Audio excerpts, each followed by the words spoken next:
E todas, com satisfação que nós damos início a mais esse nosso ciclo de debates à Universidade do Futuro, que é um convênio entre o ILEA e a Associação de Docentes. Já temos 6 anos desse convênio, fizemos quase uma centena de debates, né? E também o ILEA, agora nesse 6º ano, nós estamos comemorando 600 vídeos no YouTube, assim como, creio que 900 painéis como esse, perdão, 550 painéis como esse, com quase 1.000 expositores, dos quais 40% são mulheres, né? Então, hoje, nós temos a grande satisfação de receber o professor Roberto Lente, da UFRJ, e a professora Ângela Wise, que já foi do Conselho do ILEA, a professora Ângela, então, foi do Conselho do ILEA, atualmente é conselheira honorária. A professora Ângela Wise é graduada em Enfermagem e Obstetrícia pela Fundação Universidade de Rio Grande, com mestrado em Ciências Biológicas e Bioquímica pela URG, doutorado pela Universidade Federal do Paraná, é professora titular de Bioquímica no Instituto de Ciências da Saúde da URGS, é membro titular da Academia Brasileira de Ciência e faz parte da Secretaria Regional da SPBC. Professora Ângela, muito obrigado. Professor Roberto, muito obrigado. Eu passo a professora Ângela para fazer a apresentação.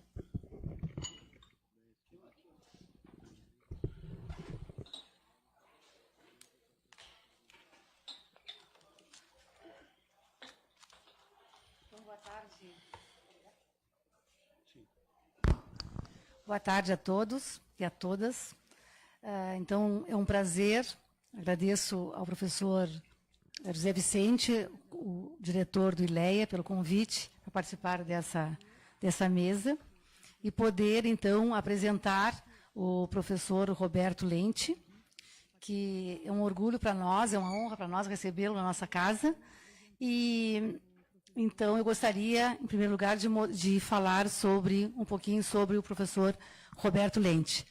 Então, o professor Roberto Lente, ele é graduado de Medicina pela Universidade Federal do Rio de Janeiro, tem mestrado e doutorado em Ciências Biológicas, Biofísica pela Universidade Federal do Rio de Janeiro, tem pós-doutorado no Massachusetts Institute of Technology, é professor titular da Universidade Federal do Rio de Janeiro. Ele chefia o Laboratório de Neuroplasticidade do Instituto de Ciências Biomédicas, é membro titular da Academia Brasileira de Ciências e presidente do Conselho Deliberativo do Instituto de Ciências hoje e coordenador da Rede Nacional de Ciências para a Educação. O professor Lente, ele é autor de diversos artigos científicos, e esses artigos científicos tem centenas de artigos científicos, entre eles são artigos publicados em revistas de alto impacto, que têm uma importância bastante grande dentro, tanto no Brasil quanto no exterior, relacionados à neurociência. Ele já publicou em revistas como Cerebral Cortex, PNAS, Projects, Brain Structure and Function, também na Brain, na European Journal of Neuroscience, e Proceeding of the National Academy of Science, and the Cerebral Cortex. Então, o professor Lente, ele tem um currículo bastante rico, e além desse trabalho dele árduo, né, na área de neurociência, ele participa também, ele é o coordenador da rede de ciências para a educação. E ele tem desenvolvido um trabalho brilhante nessa área. E, além de tudo isso, ainda o professor Roberto Lente, ele é autor de vários livros muito importantes dentro da área de neurociências, incluindo, acho que a maioria de vocês conhece, os 100 bilhões de neurônios, né, que é um livro maravilhoso. Para quem não conhece, eu sugiro que compre. É um livro muito bom.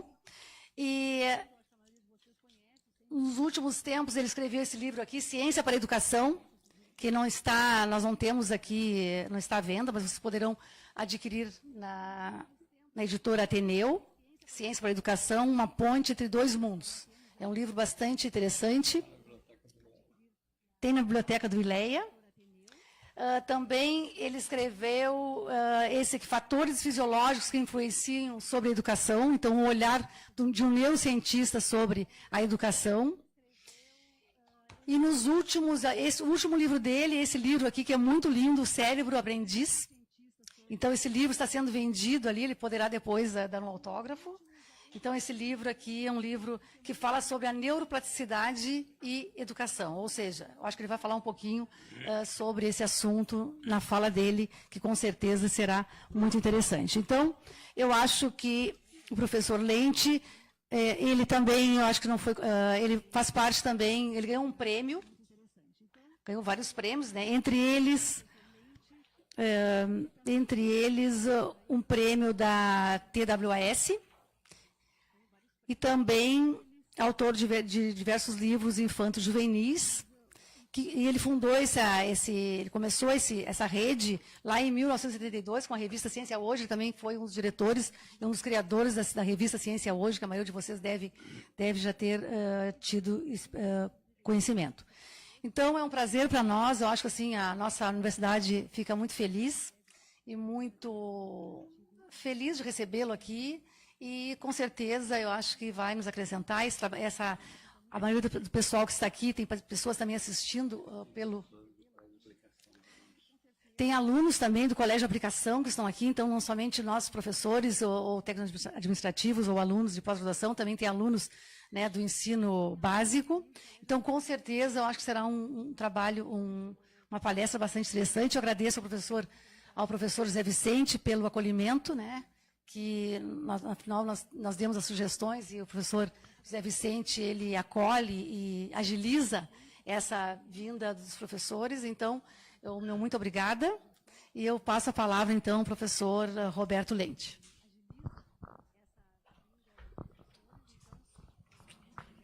Bom, vou falar em pé, porque eu sou meio inquieto, quero ter que ficar andando de cá para lá. Bom, em primeiro lugar, muito obrigado pelo convite, muito prazeroso estar mais uma vez aqui em Porto Alegre, né, como vocês falam.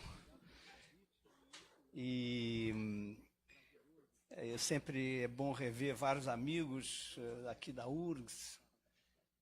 O que eu queria trazer para vocês hoje é um conceito pouco explorado no Brasil e no mundo, que é esse conceito de ciência para educação. Às vezes as pessoas confundem com divulgação científica, com educação em ciências, com ensino de ciências, mas é uma outra pegada, é uma outra acepção. E eu queria explorar esse conceito aqui um pouco com vocês e depois discutir, porque ele é novo, inclusive no âmbito internacional, e ele, portanto, é muito suscetível de questionamento, de discussão, e gostaria muito de ouvir o que vocês têm a ponderar sobre isso. Como é que é esse aqui que passa para frente? Esse? E por que não passa? Ah, agora foi. Bom, conceitualmente, nós estamos falando de pesquisa translacional. Então, primeiro, preciso definir o que é pesquisa translacional. Mais ou menos intuitivo, todo mundo meio que sabe. Mas isso surgiu depois da guerra, quando o presidente Roosevelt, aí em 1945, convocou o seu assessor principal, chamado Vannevar Bush, que foi o coordenador do projeto Manhattan, que reuniu físicos, principalmente físicos, mas outros cientistas, com uma finalidade que na época era obrigatória, que era ganhar a guerra, e eles desenvolveram a bomba atômica. O Bush, e aí o Roosevelt chamou o Bush e disse assim: olha, nós ganhamos a guerra, agora nós precisamos ganhar a doença. Então, por favor, me faça um relatório que me indique que medidas vamos tomar para vencer a doença. E o Bush fez esse relatório, que ficou muito famoso, chamado Ciência à Fronteira Sem Fim. Quando ele foi entregar o Roosevelt morreu, e ele só pôde entregar o sucessor, que foi o Truman.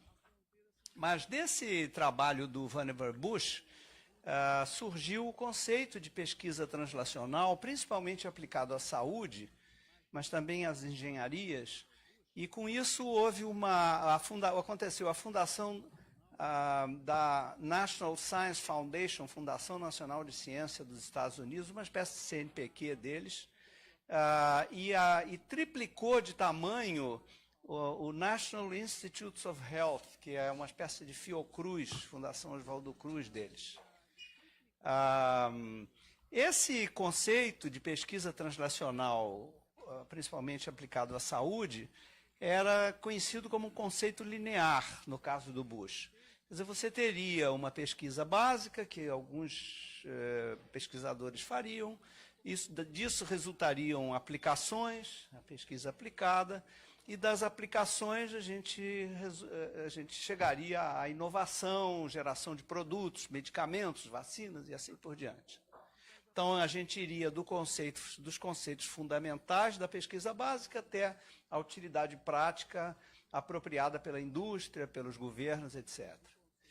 Depois disso, a coisa correu e se verificou que não era tão simples assim fazer uma concepção linear, em que você tinha uma separação entre quem faz a pesquisa básica, de quem faz a pesquisa aplicada, de quem faz a inovação. E apareceu esse livro extremamente interessante de um sociólogo americano chamado Donald Stokes, chamado O Quadrante de Pasteur. Existe uma tradução para o português, é um livro muito agradável de ler, recomendo para quem tiver interesse. O que o Stokes fez foi colocar bidimensional o conceito, em vez de linear. E a ideia dele foi a seguinte: olha, nós podemos perguntar a uma pesquisa se ela tem utilidade prática, sim ou não, ou se ela desenvolve conceitos fundamentais, sim ou não. E se a gente fizer isso e dividir graficamente em 4 quadrantes, haverá pesquisas, como, por exemplo, vamos começar pela de Thomas Edison, que só respondem sim à utilidade prática e não respondem nada ou respondem não aos conceitos fundamentais, porque Edison queria desenvolver um breguete, como a gente diz no Rio, que iluminasse. E ele inventou a lâmpada. Ele não estava interessado se aquilo era o deslocamento da luz no vácuo, com que velocidade, em que condições. Ele queria desenvolver um produto. Então, ele respondia sim aqui e não aqui. Muito bem. Niels Bohr era um físico famoso que tinha um perfil contrário. Ele respondia sim a conceitos fundamentais, mas não estava pouco se ligando com a parte prática. Mas Pasteur era o paradigma do que Stokes queria vender ou propor como alternativa para os países. Porque Pasteur, todos conhecem Pasteur, ele foi o homem que derrotou a concepção aristotélica de origem espontânea da vida. A vida não é gerada espontaneamente, ela só é transformada. Isso é um conceito fundamental, portanto, responde sim aqui. E Pasteur, com base nas pesquisas dele, descobriu um método chamado a pasteurização dos alimentos, que é utilizado até hoje. E poucos sabem que a pesquisa de Pasteur foi financiada pelos vinicultores e cervejeiros franceses daquela época, que queriam saber por que os seus produtos azedavam. E Pasteur respondeu a essa pergunta também. Então, o trabalho de Pasteur passou a ser considerado um quadrante ou uma alternativa, se você expandir isso para um ecossistema da pesquisa nacional de um país ou até do mundo, se você quiser, como propõe o Stokes, de que a pesquisa translacional é um conjunto de ações inspiradas pelo uso, mas que inclui a pesquisa básica, inclui a pesquisa aplicada no mesmo caldeirão. E que isso teria, então, segundo ele, uma efetividade social e prática muito maior, né? Bom, então a ciência para a educação tem como base esse conceito do quadrante de Pasteur, e ela pode ser sintetizada como um ecossistema confluente em que todas as disciplinas, eu pus aqui apenas algumas, sejam inspiradas por demandas sociais. Então, você tem um pesquisador básico que está estudando uma coisa esotérica, mas se ele tiver um olhinho para alguma demanda social, ele pode se integrar o seu trabalho com outros pesquisadores cujo foco principal é a demanda social, mas que precisam dos conceitos básicos para avançar.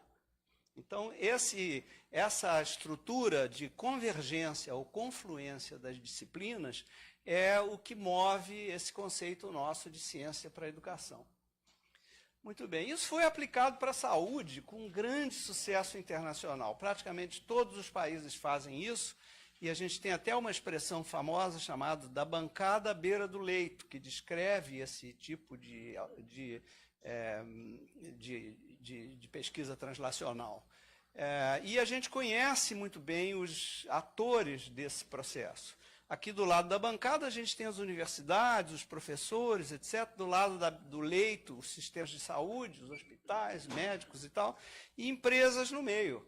Desde empresas pequenas que geram pequenos produtos que depois podem ou não se transformar em grandes produtos, até a chamada Big Pharma, que está Roche, Merck, essas grandes empresas farmacêuticas, por exemplo. Então, isso é bastante conhecido no mundo inteiro. Eu trouxe para vocês um exemplo aqui do Rio Grande do Sul, que é o nosso colega Rafael Rösler, que trabalha com câncer aqui na URGS, e ele, ao mesmo tempo, desenvolve empresas, pequenas empresas, que são as sócias da empresa, que, se não me engano, foram alunas dele. Essas empresas são incubadas na URGS e geram patentes. Então, ele trabalha no pequeno ambiente dele, que é um laboratório, ele gera esse ecossistema confluente em que ele trabalha em todas as pontas, da pesquisa básica até a pesquisa aplicada. Bom, qual o resultado disso nos países? Um resultado espetacular. Apesar da extrema desigualdade que caracteriza o nosso país, olha aqui o percurso da mortalidade infantil no Brasil de 1990 até 2012. Uma queda fulgurante. A expectativa de vida do brasileiro em 1920 era 35 anos. E agora, em 2020, já será de 76 anos. E chegaremos a 80 anos em 2050, por aí. Então, isso mudou a pirâmide demográfica, é o que agora está servindo de argumento para a coisa da reforma da Previdência, que estamos todos discutindo, não é? Mas representa um acréscimo de qualidade da vida social muito grande e que se originou, pelo menos parcialmente, dessa abordagem de pesquisa translacional em saúde. Então, saúde, esse modelo deu certo. Mas e a educação? Aí a coisa é ruim, entendeu? Isso aqui são os índices PISA, medidos para, se não me engano, uns 70 países do mundo. Todo mundo conhece. Essa é a média. A OCDE é a organização internacional que faz essa medida. Se eu pedir para vocês mostrarem cadê o Brasil, vocês não vão nem ver onde é que está o Brasil. Então tem que ajudar. Ele está aqui, ó, 65º lugar. Essa é a nossa posição no ranking mundial, muito prestigiado, da educação. Se a gente pegar e dividir isso em matemática, leitura e ciência, aqui azul, vermelho e verde respectivamente, a gente vê que a situação melhorou um pouquinho. Se pegar aqui a média, né, houve um pequeno crescimento do ano 2000 até o ano 2009, 2010, depois ou estacionou, ou começa a declinar, ou isso é uma oscilação, mas de qualquer maneira a gente está muito longe da média dos países da OCDE e mais longe ainda dos 10 países líderes da OCDE. Então, estamos mal na educação.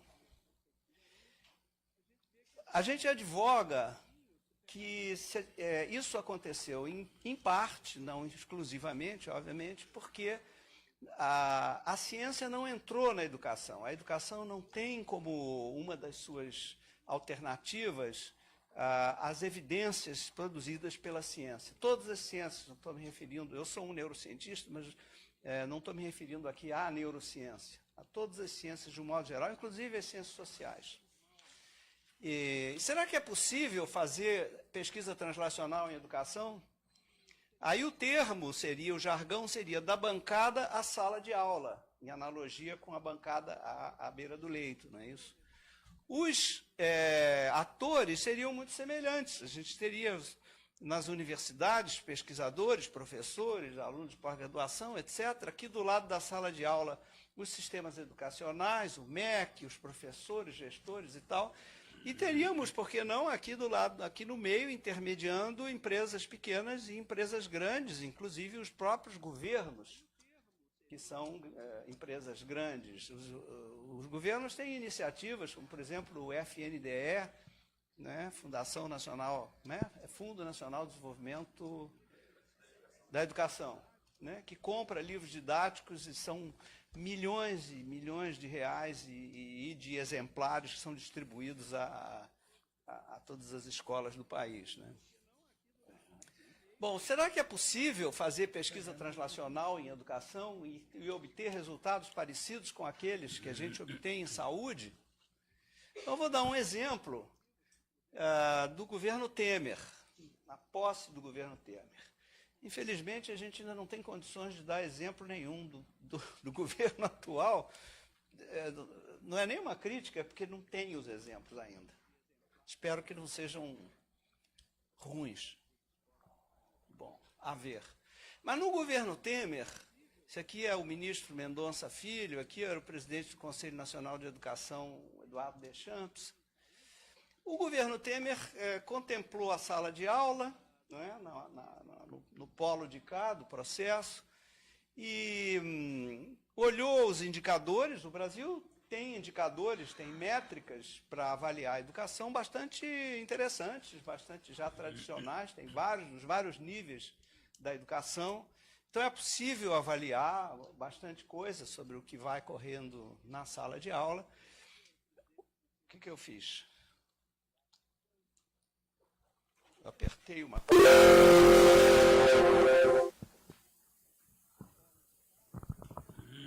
É só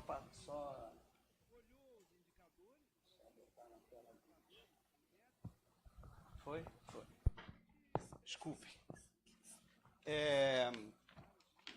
Então, o que fez o governo Temer naquela ocasião? Ela lançou uma medida provisória. Estamos aqui, né? Lançou uma medida provisória que tinha uma série de artigos e tal, não sei se vocês lembram, e um deles era aqui a medida provisória, um deles era a saída da educação física do currículo. Então, eles provavelmente analisaram o seguinte: bom, a educação física é importante, mas é uma atividade que faz bem para o corpício, mas não tem muita coisa a ver com a educação, né? Então, é uma coisa, talvez uma matéria para a saúde e tal, mas não é importante que ela permaneça no currículo da educação. E aí a expectativa era fazer isso, depois eles voltaram atrás, né, mas a expectativa era fazer isso, e depois de alguns anos olhar os indicadores. E vamos ver se depois de 5, 6 anos a gente conseguia chegar à curva do IDEB, atingir o planejamento que tinha sido feito anos antes, ou se o que tinha acontecido era isso aqui, isto é, nada. Então, isso significa o seguinte: é o que a gente chama de pesquisa translacional reativa, porque a intervenção não tem base científica. Alguém disse que a educação física não tinha valor para a educação, propriamente dito, para a aprendizagem, e se advogou intuitivamente ou ideologicamente, sei lá por que inspiração, que tinha que sair do currículo. Quando isso é feito, a taxa de risco da intervenção é muito mais alta, porque você não tem base científica, não tem base em evidências para propor a intervenção. E aí você tem que esperar 10 anos, 20 anos, e depois, se der certo, maravilha, palmas, mas se não der certo, você perdeu aqueles 10 anos. Então, a nossa proposta é um tipo de pesquisa translacional proativa. Então, o mesmo governo pode chegar, se deparar com a realidade do ensino, pensar na coisa da educação física e perguntar aos cientistas, os neurocientistas, os fisiologistas, os educadores físicos, os psicólogos, não é? Se fizessem isso, veriam que existem muitas, acreditem, evidências científicas publicadas em diferentes revistas internacionais de vários países, atribuindo ao exercício físico propriedades muito positivas na consolidação da memória e em benefício da aprendizagem e da cognição. Desde os experimentos mais reducionistas, como esse aqui é um exemplo de uma pesquisa de tipo pré-clínico, em que você coloca um ratinho para fazer um exercício aeróbico, depois você vai olhar o hipocampo dele, que é a região que participa da consolidação da memória, e você vê que entre o ratinho sedentário e o ratinho corredor, tem muito mais neurônios no que se exercita do que no que não se exercita. Aqui é a mesma coisa, menos neurônios no sedentário, mais neurônios no corredor. Isso foi feito, inclusive, em ratas grávidas, e o exercício físico nas mamães grávidas repercute positivamente na neurogênese, na gênese de neurônios do hipocampo dos filhotes. Então, as mamães grávidas que se exercitam beneficiam os seus filhos. Tudo bem, mas isso é ratinho. Será que funciona no ser humano? Funciona. Então, tem também evidências, e aí a gente não pode ir para o nível neuronal, porque não temos instrumentos, ferramentas para isso, mas a gente pode olhar a ressonância e com parâmetros de medida de volume das regiões que importam para a aprendizagem, por exemplo, aqui o hipocampo, a gente vê que o exercício físico aumenta o volume do hipocampo dessas pessoas, na proporção da quantidade de exercício físico. Então, isso aqui é uma correlação que indica que quanto mais exercícios você faz por semana, maior fica o volume do seu hipocampo, o que pode ter uma correlação com o número de neurônios. E se você analisar nessas pessoas parâmetros cognitivos, pelo lado da psicologia, você vê que a aprendizagem de tarefas visuais e de tarefas motoras, aqui a linha sólida indica o exercício, as pessoas que fizeram exercício, eles se desempenham melhor do que as pessoas sedentárias, que não fizeram exercício. Então, existem muitas outras evidências, aqui são mais 3, e a mensagem é a seguinte: mais exercício, mais aprendizagem. Não é só bom para o corpício, é bom para o cérebro, é bom para a mente, é bom para a cognição. Então, esse é um exemplo de que, se os pesquisadores tivessem sido consultados, teria-se evitado o mico de tirar a educação física naquele momento, e ela poderia continuar ou até ser ampliada na grade curricular. Eu tenho um colega que fica horrorizado com os termos da educação. O primeiro termo é disciplina, que já é um negócio, né? E o pior é a grade, né? É tal da grade disciplinar ou grade curricular, é tudo aprisionante, né? Bom, então esse método, essa alternativa proativa da pesquisa translacional, nela, a intervenção é baseada na pesquisa. A intervenção não é intuitiva mais. Ela é baseada na pesquisa. E, óbvio, a avaliação posterior, daqui a X anos, ela é também baseada nas métricas rigorosas que já existem, como eu mencionei. Então, isso significa que a taxa de risco é mais baixa. É infalível? Claro que não é infalível. A ciência não é infalível. Mas a gente diminui o risco de não dar certo. Bom, vou dar um outro exemplo de como é que se pode fazer essa translação de maneira virtuosa para chegar da pesquisa básica, ou envolvendo aquele ecossistema que inclui a pesquisa básica, a pesquisa aplicada e resultados sociais importantes. Isso aqui é uma pesquisa de um grupo francês, dirigido pelo Stanislas Dehaene, é um pesquisador, um neurocientista muito famoso que estuda leitura, a neurociência da leitura. E ele identificou, por meio de ressonância funcional, essas áreas em laranja são as áreas envolvidas quando a pessoa identifica letras escritas ou pequenas palavras escritas. E ele estimulou sujeitos com palavras escritas, que ficam sempre aqui à direita dos gráficos, né? Com palavras faladas, ouvidas, e com padrões visuais geométricos, tipo como se fosse um tabuleiro de xadrez, quadrados brancos, quadrados pretos.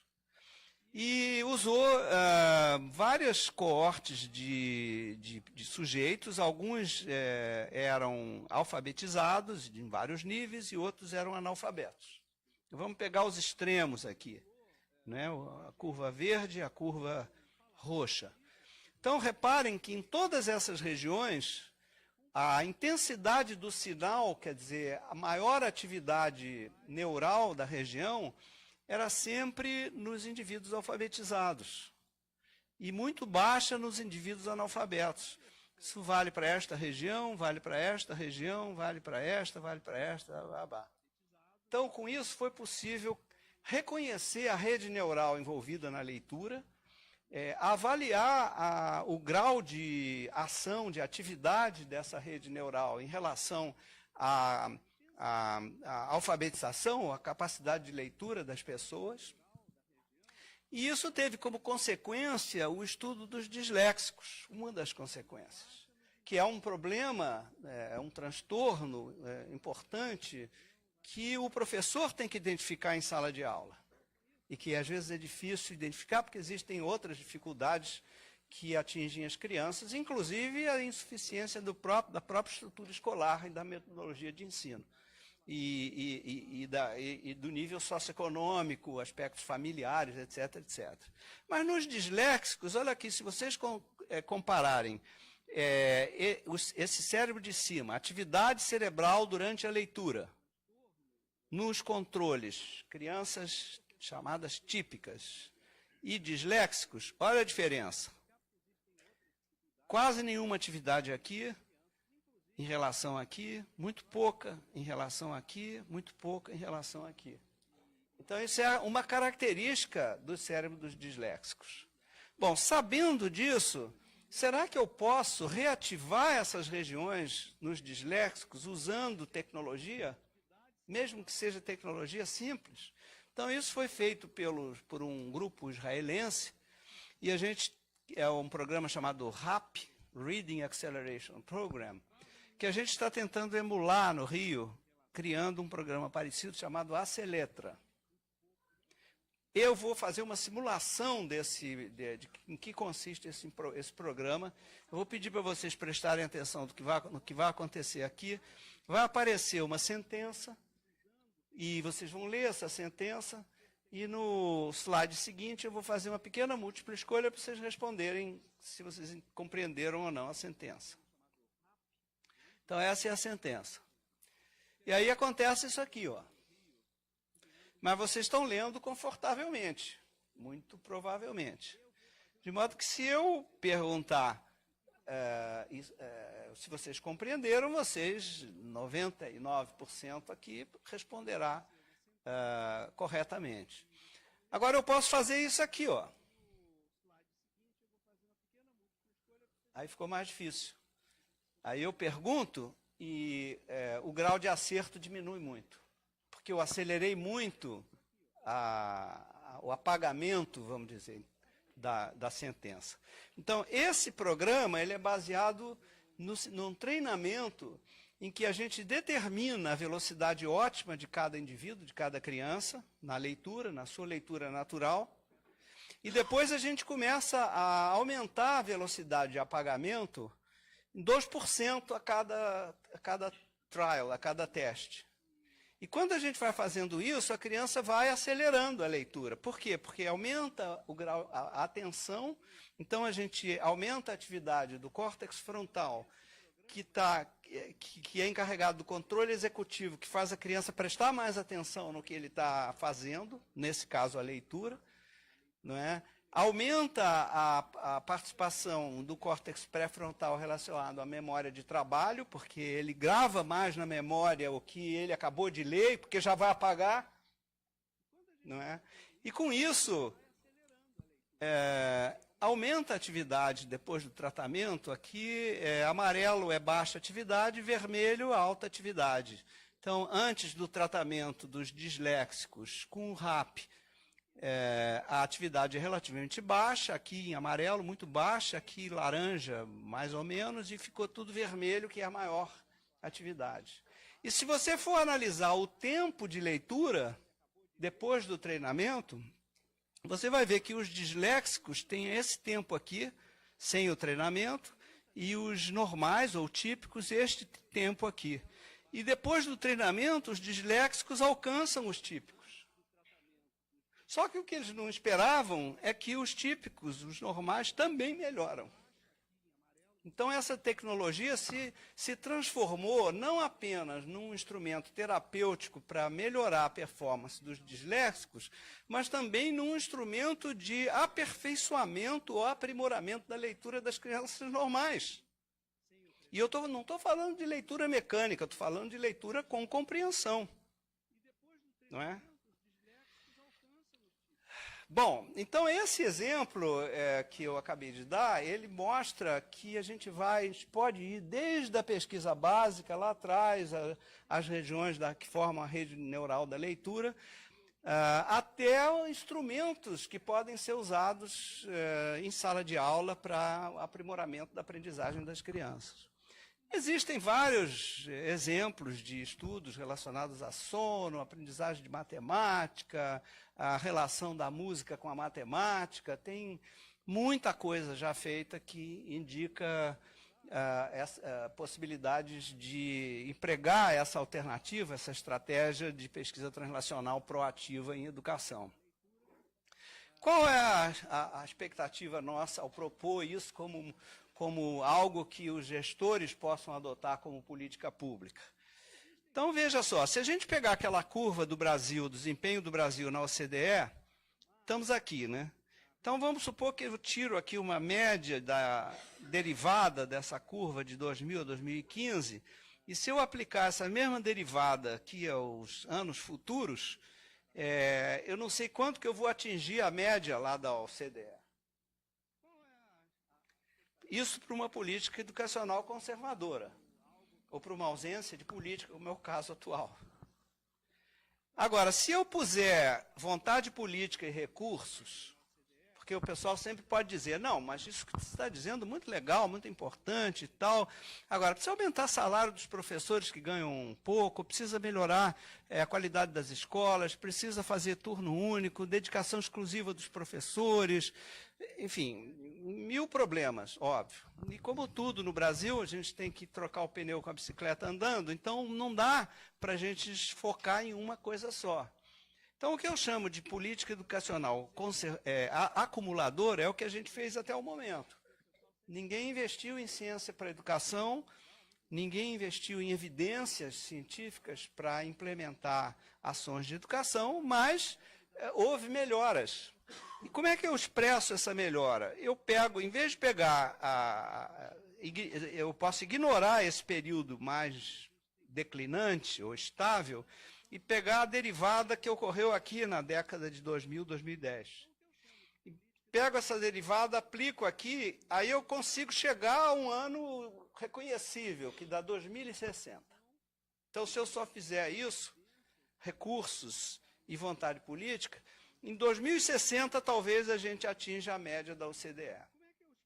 E o argumento nosso é que se a gente botar ciência nesse meio, a gente traz isso para 2030, porque talvez a gente consiga implementar políticas públicas pré-testadas pela ciência, baseadas em evidência, diminuindo a taxa de risco, e com isso talvez em 2030 a gente consiga atingir a média.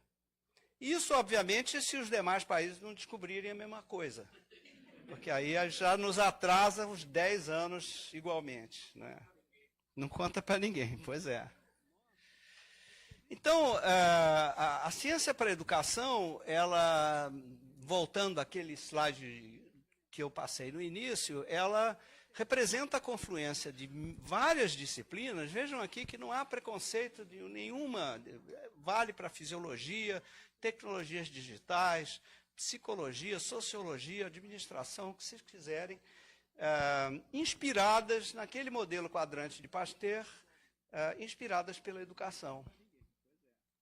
E com isso a gente fundou a Rede Nacional de Ciência para a Educação, com essa concepção em mente. Ela foi fundada em novembro de 2014, tem um pequeno manifesto, o grupo era muito pequeno, se reuniu no Rio, e a missão que a gente atribuiu à rede é a tentativa de convencimento social, um pouco isso que eu estou fazendo aqui, por um esforço de fomento à pesquisa translacional inspirada pelos nossos problemas da educação. Ela cresceu, ela tem atualmente 125 pesquisadores, são pesquisadores de várias instituições, de vários estados do Brasil, educadores, psicólogos, neurocientistas, fonoaudiólogos, neurofarmacólogos, linguistas, tem vários tipos de profissionais. E eles geram vários tipos de publicações. Então, o Brasil já tem uma massa crítica. O que é nosso interesse é agrupar e criar o tal do ecossistema articulado voltado para a educação. Então, esse aqui é um exemplo de estudo sobre fisiologia e cognição envolvendo Natal e o Rio de Janeiro. Eu vou passar rápido para não gastar muito tempo. Em Curitiba, a gente tem o Fernando Lozada trabalhando com jogos, sono e memória, aprendizagem e leitura da matemática aqui entre Belo Horizonte e Porto Alegre, estresse precoce e memória no Rio de Janeiro, modelagem matemática da neuroplasticidade, neuroquímica da memória, muito conhecido, o Ivan Esquerdo, certamente todos aqui conhecem. Aprendizagem de máquina, você vê, já é uma coisa bastante diferente, que é a ciência da computação, né? Aqui em São Paulo, Aracaju, tem um grupo importante, que é o IG Bert Bittencourt, são todos membros da nossa rede. Avaliação da leitura em São Paulo, as ciências sociais, aqui o Miguel Fogel é do IPEA, e ele trabalha com a geração NEM, aspectos socioeconômicos da geração que nem estuda, nem trabalha, né? Economia e política da educação, é o Ricardo Paz de Barros, principalmente em São Paulo. Então, a gente tem um conjunto grande de pesquisadores associados naquela ideia da confluência, né? Os objetivos que a gente tem, eu não vou ter tempo, nem seria muito maçante se eu fosse analisar todos, mas rapidamente a gente tem uma plataforma de busca no nosso site, queremos ampliar o número de pesquisadores, queremos definir prioridades temáticas, grupos de analíticos que deem suas sugestões práticas baseadas em evidências, tem divulgar o nosso livro que a Ângela mencionou. A gente organiza encontros anuais, o próximo desse ano vai ser em outubro. Isso aqui é uma coisa bacana, a gente vai fazer uma espécie de virada da educação, como tem virada cultural em vários lugares, né? Que é um festival de ideias, inovação e educação chamado Educa Mais, que vai acontecer simbolicamente próximo do Dia da Criança e do Dia do Professor, que são respectivamente 12 e 15 de outubro. Estamos lançando um canal de vídeos, CPE no ar, uma força-tarefa para alfabetização, um curso online para formação de professores. E eu quero já no final dessa minha palestra, para a gente discutir tudo isso que eu estou colocando em pauta, criar esse é o sonho de consumo, a cereja do bolo, precisa de dinheiro que não tem, então, mas sonhar é de grátis, né, como se diz. Então, não custa dar exemplos do que a gente pode fazer. A ideia desse laboratório multiusuário é utilizar recursos de medidas que possam analisar o processo de aprendizagem, o processo educacional. Aí eu estou tendo um pouco de viés da minha própria profissão, né, de neurocientista, mas eu acredito que é algo que possa interessar a vocês. Como é que a gente pode fazer isso? A gente pode explorar um conceito chamado neuroplasticidade transpessoal. Quando a gente fala de neuroplasticidade, para as pessoas que já leram sobre isso, vão pensar, a sinapse entre os neurônios, a sinapse... Então, são aquele negocinho microscópico que une um neurônio a outro, aí o neurônio passa informação para o outro. Um nível de reducionismo muito pequeno, muito molecular. E aí a distância para a prática da educação é enorme. Tem uma relação? Tem, mas a distância é muito grande, muito difícil de estabelecer a conexão. A plasticidade transpessoal é diferente, porque trata da relação entre dois cérebros. Então, se eu sou um professor e eu tenho na minha frente um aluno, isso significa que eu disponho de um conhecimento que ele não dispõe. E a minha missão social é transmitir a ele esse conhecimento. Pode ser uma informação, pode ser um método, pode ser um raciocínio, pode ser um comportamento, qualquer coisa. Então, haverá algum circuito no meu cérebro que é ativo para aquela função, e eu exerço uma série de métodos e tentativas, de modo a que o aluno apreenda aquilo que eu quero ensinar. Então, há uma transferência da minha cognição ou do meu cérebro para o cérebro e a cognição do aprendiz. Isso se chama, ou eu chamo, pelo menos, porque eu acho que eu inventei esse, não consegui um outro nome, inventei esse, plasticidade transpessoal. O que vem a ser isso e como podemos estudá-lo? Há técnicas para estudar, e para isso a gente fez uma associação com um físico e um estatístico da Universidade Federal do ABC, que dispõe lá nos seus laboratórios uma técnica chamada espectroscopia de infravermelho próximo. Tem o apelido de NIRS. Todo mundo conhece o que é a ressonância, já falei nela, ressonância funcional. Muitos de vocês já entraram naquele horror, daquele túnel claustrofóbico, que é o magneto da ressonância. Como é que você vai botar uma criança ali?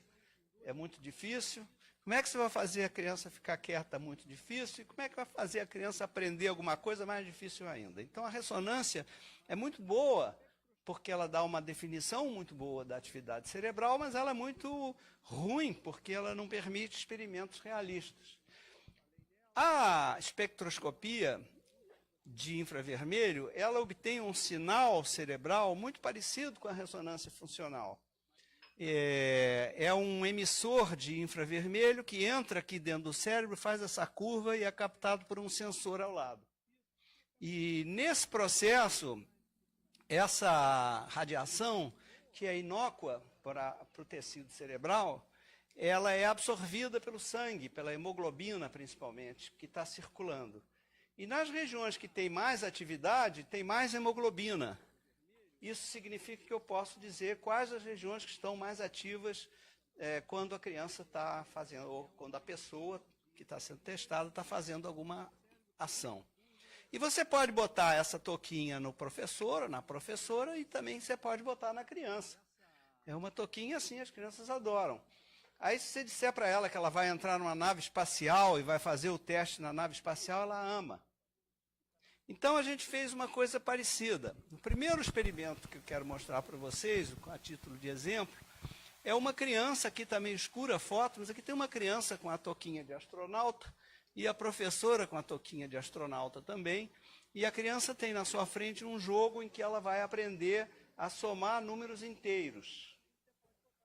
E a gente pode estudar as regiões, aqui no caso estão assinaladas as regiões frontais da menininha e as regiões parietais da professora, e a gente pode registrar as duas ao mesmo tempo e relacionar uma com outra. E isso aqui é um traçado típico da atividade do cérebro. Na verdade, o que está sendo medido aqui é a concentração relativa de hemoglobina, que mede indiretamente a atividade dos neurônios. Aqui, no caso, é o traçado da garotinha e aqui é o traçado da professora. Agora, vamos ver como é que funciona isso. 5, 6, 7, 8, 9, 10. Deu, ó, foi até aqui, deu até um 9. Tudo bem? Então você vai dar 9 casinhas. Conta aqui comigo de novo, vai. 1, 2, 3, 4, 5, 6, 5, 6, 7, 8, 9, 10. Deu, ó, foi até aqui, deu até um 9. Tudo bem? Então você vai dar 9 casinhas. Conta aqui comigo de novo, vai. 1, 2, 3, 4, 5, 6, 5, 6, 7, 8, 9, 10. Deu, ó, foi até aqui, deu até um 9. Tudo bem? Então você vai dar 9 casinhas. Conta aqui comigo de novo, vai. 1, 2, 3, 4, 5, 6, 5, 6, 7, 8, 9, 10. Deu, ó, foi até aqui, deu até um 9. Tudo bem? Então você vai dar 9 casinhas. Conta aqui comigo de novo, vai. 1, 2, 3, 4, 5. Exemplo. 4 estudantes universitários, os 4 com a touquinha de NIRS. E vai ter aqui na frente deles uma professora falando do divertido tema da epigenética. E esses alunos, cada um deles tem o seu cérebro registrado também. E a aula da professora, que geralmente dura 40, 50 minutos, foi dividida em 4 blocos de 8 minutos, com 2 minutos sem registro, aí registra outro segundo bloco, 2 minutos, terceiro. E esses alunos estão assistindo a aula. Como é que vai acontecer? Então, a gente vai iniciar a aula. Eu coloquei essas abelhas aqui, não só porque eu acho extremamente interessantes, né, como biólogos, certo, delas encantadoras. Ao final da aula, então, a gente vai iniciar a aula. Eu coloquei essas abelhas aqui, não só porque eu acho extremamente interessantes, né, como biólogos, certo, delas encantadoras. Ao final da aula, então, a gente vai iniciar a aula. Eu coloquei essas abelhas aqui, não só porque eu acho extremamente interessantes, né, como biólogos, certo, delas encantadoras. Ao final da aula, então, a gente vai iniciar a aula. Eu coloquei essas abelhas aqui, não só porque eu acho extremamente interessantes, né, como biólogos, certo, delas encantadoras. Ao final da aula, então, a gente vai iniciar a aula. Eu coloquei essas abelhas aqui, não só porque eu acho extremamente interessantes, né, como biólogos, certo, delas encantadoras. Ao final da aula, então, a gente vai iniciar a aula. Eu coloquei essas abelhas aqui, não só porque eu acho extremamente interessantes, né, como biólogos, certo, delas encantadoras. Ao final da aula, então, a gente vai iniciar a aula. Eu coloquei essas abelhas aqui, não só porque eu acho extremamente interessantes, né, como biólogos, certo, delas encantadoras. Ao final da aula, então, a gente vai iniciar a aula. Eu coloquei essas abelhas aqui, não só porque eu acho extremamente interessantes, né, como biólogos, certo, delas encantadoras. Ao final da aula, então, a gente vai iniciar a aula. Eu coloquei essas abelhas aqui, não só porque eu acho extremamente interessantes, né, como biólogos, certo, delas encantadoras. Ao final da aula, então, a gente vai iniciar a aula. Eu coloquei essas abelhas aqui, não só porque eu acho extremamente interessantes, né, como biólogos, certo, delas encantadoras. Ao final da aula, então, a gente vai iniciar a aula. Eu coloquei essas abelhas aqui, não só porque eu acho extremamente interessantes, né, como biólogos, certo, delas encantadoras. Ao final da aula, então, a gente vai iniciar a aula, eu coloquei essas abelhas aqui não só porque eu acho extremamente interessantes, né, como biólogos, sempre delas encantadoras. Ao final da aula,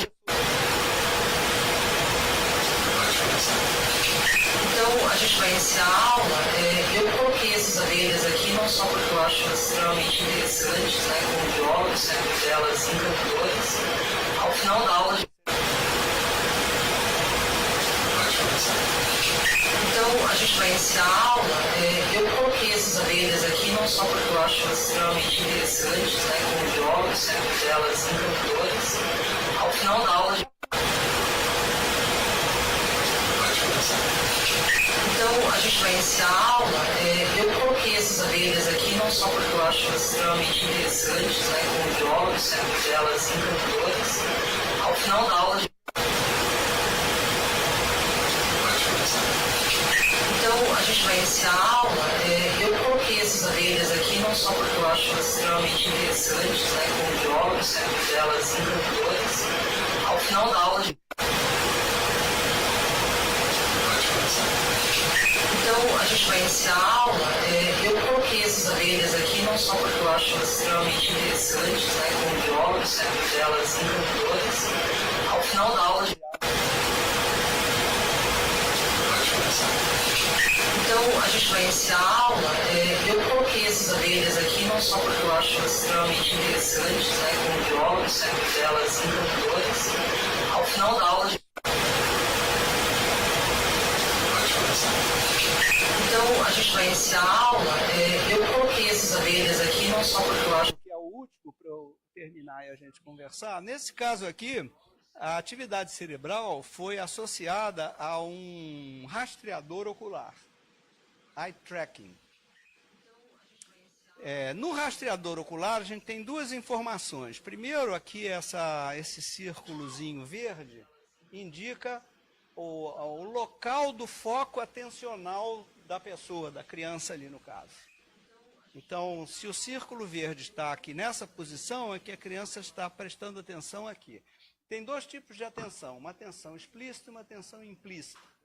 A atenção explícita, ela é reflexa e inconsciente. Você tende a prestar atenção para onde você está olhando. Então, teoricamente, todos vocês estão prestando atenção em mim.